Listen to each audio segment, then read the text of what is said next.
Sa Good Vibes, Illuminating Yellow kag Ultimate Gray ang colors para sa 2021. Pero ano ba lang in sa fashion para sa 2021?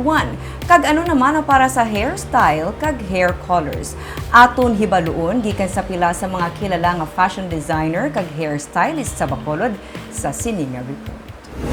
Nakahibalo bala kamo nga pati ang trend sa fashion karon nga 2021 na impluwensyahan sa mga naagyan kag kinatabo tugas ang pandemic sang 2020? Rason nga suno sa fashion designer nga si Kelly Quachon ang mga in sa 2021 ang mga yadtong tipo nga imo madali makita sa imo nga closet. Suno kay Kelly sa mga kababainhan, in ang mga loose pants, loose shirts, silky pajamas, mga sweatsuits, joggers, kag sweater. People right now are not very conscious about fashion. They're not very conscious about fashion. We are conscious about our health. We are conscious about our food on the table, our businesses. We are not concerned about our looks right now actually. But because fashion is evolving, the easiest is the what we could get in our closet. Sa mga kalalakihan naman, in ang mga jacket. In man ang printed shorts, summery nga maduagon ini.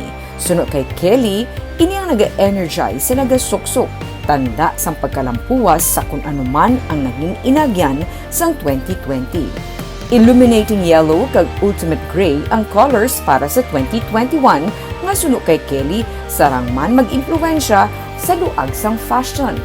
Diba, if you wear colors like that, it looks us younger, it makes us feel good.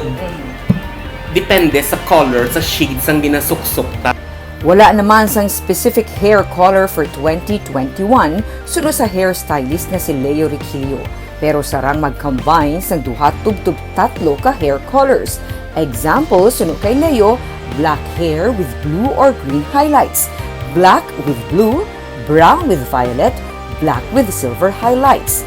In man ang three tones. Actually, most on millennials, discover sila kung anong gusto nila. Nowadays, ang tao, kung makadiscover sang ano nga color, nga lain siya sang sa iban, so patok na siya. So, bali subong mga millennials, daw medyo, sila discover sila sang color nga one of a kind. Kung hairstyle naman ang paghahambalan, in ang blunt bob cut, o kung ang blunt bob with micro bangs para sa mga kababainhan. Impluwensya suno kay Leo sang Korea kag Japan.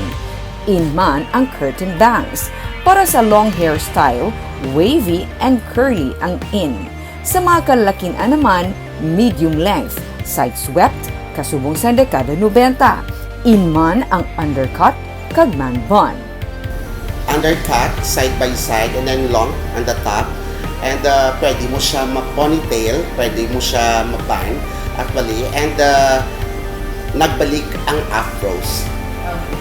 Yes, afros. Kay before 90s, nagwa ang afros mo. So, going back naman sa afros, and usually makita mo sa mga kabataan nga lalaki, gina-TikTok nila. Pahanumdum ni Leo, ano man ang in sa hair color kag hairstyle sa 2021, importante lang nga piliun ang yadtong santo lang sa personalidad sa natungdan.